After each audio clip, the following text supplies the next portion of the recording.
Okay, welcome back to the channel. Another quick update on the MAN. So we've done a bit of work on the dashboard now, got the bottom half of the dashboard put together, kind of show the procedure for that. Also sorted out a problem with the dashboard clocks, which was really bugging me. That's all sorted out and that worked out better than I expected. Also the rear lights, so we've got the new bulb holder in for the passenger side and had found a problem with the driver's side. Even though the driver's side lights were working fine, it's got a similar sort of issue to the passenger side, so sorted that out now as well and done a workaround, so hopefully that'll work fine. So if you are enjoying these videos, please do like and subscribe. It really does help the channel if you possibly can, and we'll crack on now with the video and show you what we got done this week. So remove the cover off for the pollen filter and replace that while we've got the dashboard out. May as well put a new on it, and that just 3 tabs along the top. Lift those up and pull that out, and obviously this hasn't been changed in forever. It's probably the original one from the car. So before I stick the dashboard back together, we'll replace that. Okay, so the new filter going in. The filter apparently is the same as an Audi A3, Seat Leon, Skoda Octavia and Golf Mark 7. Again, everything seems to be Golf Mark 7. So I just clip it back in there. And now I can put the dashboard together. So I'm putting this dashboard back together, and there's a couple of bits and pieces. If you're going to take the dashboard out, there's a few things you need to know. If you're just changing this pollen filter, you don't actually have to take the dashboard out. There is access to it behind the glove box, but you do have to drop the glove box out of the way to get to it. That's easy enough. But if you are taking the dashboard out, this is kind of a backwards thing, because obviously I'm putting it back in, not taking it out. I didn't video it taken out. But the center piece has to come out first. The reason for that is there's a screw just down here that sits behind the centerpiece of the dashboard. Don't know if you can see that just there. If you are taking this out completely, there's also a screw that sits right up on top of the glove box that goes in here. Just put that back in now. And most of the other fixings are fairly straightforward.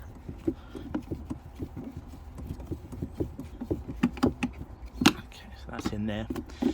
Right, to drop the glove box out of the way completely, you have these plastic tabs on the sides that push out the way. When you come to do it, you'll be able to see those, and you literally push it out the way. There's also this dampener on here for the track, so have to line the dampener up and then push the dashboard in. So the fixings themselves for the dashboard, one there, there. These are fixings for the side piece, and then you've got fixings underneath. Again, 1, 2, 3, and that one on the side. So that's the glove box. Okay, so this centerpiece in, again, same screws. They're all T20 Torx screws. So one there. 2 above the gear lever, so just pop the gear lever cover out, and that's those 2 out there. You've got 1 inside here on the side, which you need to pop this panel out here. 1 down there, which you'll be able to obviously see, and then 2 that are underneath the side panel. So there's 1 down there and 1 there, and then 1 up here.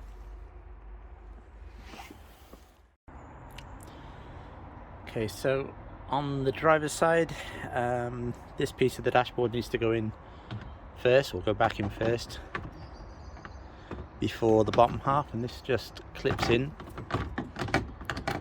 And find the holes.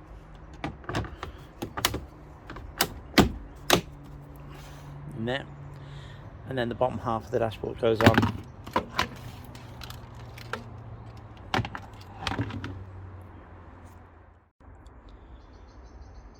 So the bottom half basically clips in at the top.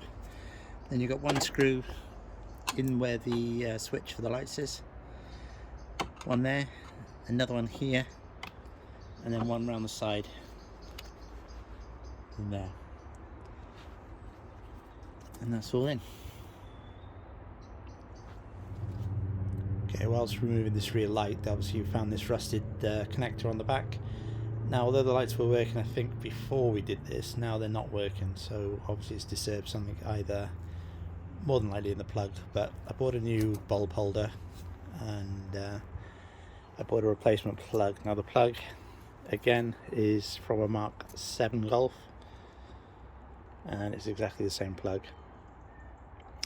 Wiring is slightly different, so I've unpinned these two and put them into here, so they were there. Now they've gone onto the Mark 7 Golf plug. The other three are the same, so I'm going to join those because they're the three that are damaged. So I'll join these somewhere up here, and hopefully that should sort out our rear light. I bought a new bulb holder, so that should be on its way fairly soon. Okay, so that's our new plug repinned. Right, the earth wire is the same gauge as the old version, but the two next to it are slightly thinner gauge on the Mark 7, so I've joined them right at the plug, basically just a short piece of wire, and then double wrapped it around and soldered it, so that's going to be more than enough. The connectors are the same, so I can't see it being a huge difference. So that's just round that back up with a bit of tape, and that's ready to go back in now. As soon as I get the bulb holder replacement, we'll be able to put the light back in. Okay, so whilst waiting for the bulb holder for the passenger side, I thought I'd pull the driver's side off and have a quick look, make sure that's okay. And it looks like it has the same problem with the earth. Basically, it's melted on the plug and on the light itself. So it looks like the earth just isn't up to the job of all the lights that are involved in it, I suppose. I don't really know, but basically what I did was, this is the new bulb holder now that's come in for the passenger side, and the earth tract is the one that reaches all the lights, so that's this common one down here. It's the one that hits all of them, but it also has a spade connector for the LED at the bottom and this wire. So what I've actually done is taken the original spade connector off, added a wire to it, and then put that through this little hole at the bottom. I think this is some sort of vent hole, and I've added the wire basically to the back of the unit, so it comes out there and then comes underneath it. Basically just drilled holes through these webbings just to hold this wire in place, and then through this, and then this piece basically seals on the van. This is the bit that goes into the inside of the van, so that will go through to the inside of the van, and then I'm just going to actually make a new earth point inside the van and screw this in. Now this isn't actually an uncommon problem, because I've just done this to my son's Audi TT. Also suffers with bad earth problems on the rear lights, and it's quite a common thing. If you Google it or do a YouTube search, you'll see people doing it.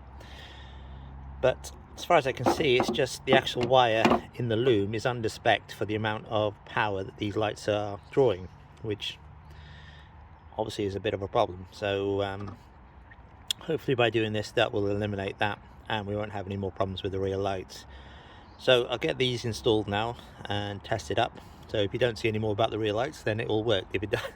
If not, then I'll have to make another update video on the rear lights.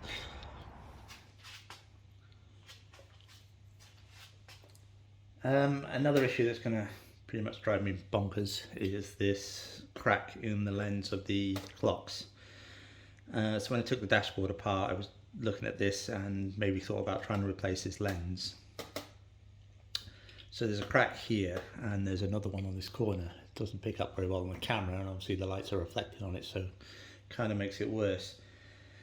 So I tried to get another set of clocks as cheap as possible, but they're not cheap for some reason. I mean, people seem to think people are going to be buying loads of them and charging the earth for them, but the cheapest set I got, I think it was about, I paid about £75 for them. So the idea was then I was going to try and get the lens off. Now this one actually fell off when I took it apart, and it was literally only hanging on by a few bits and pieces, so that lens actually came off altogether. So I thought, well, if I get hold of another set of clocks, I should be able to take the lens off, hopefully without breaking it. And glue it onto here. But when the new set of clocks arrived, what I didn't notice on the back is a set of screws. These are T9 Torx. See that on there, T9. And if you unscrew this, the clocks themselves are separate from the bezel. So we just unscrew these Torx screws.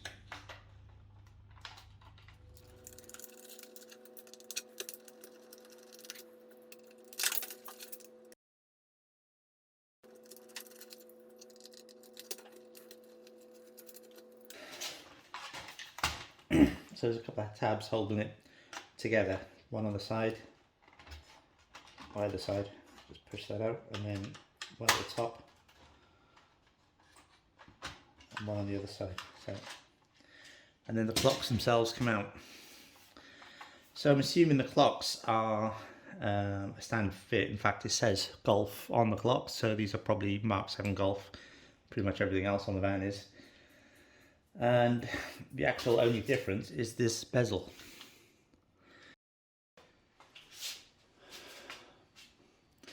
So I got a hold of another set of clocks. There's a very slight mark on this, but it's nowhere near as damaged as that one. And in theory I could just put these clocks in the van, but the trouble with doing that is you'd have to reprogram these clocks to suit the van and put all the codes and bits and pieces in, and it's quite a long involved process. It is doable. If your clock's damaged, it is definitely doable, but it's far easier just to change the lens on it and put those on my clocks, because they will literally just slot in, line everything up, clip it together, and put our screws back in.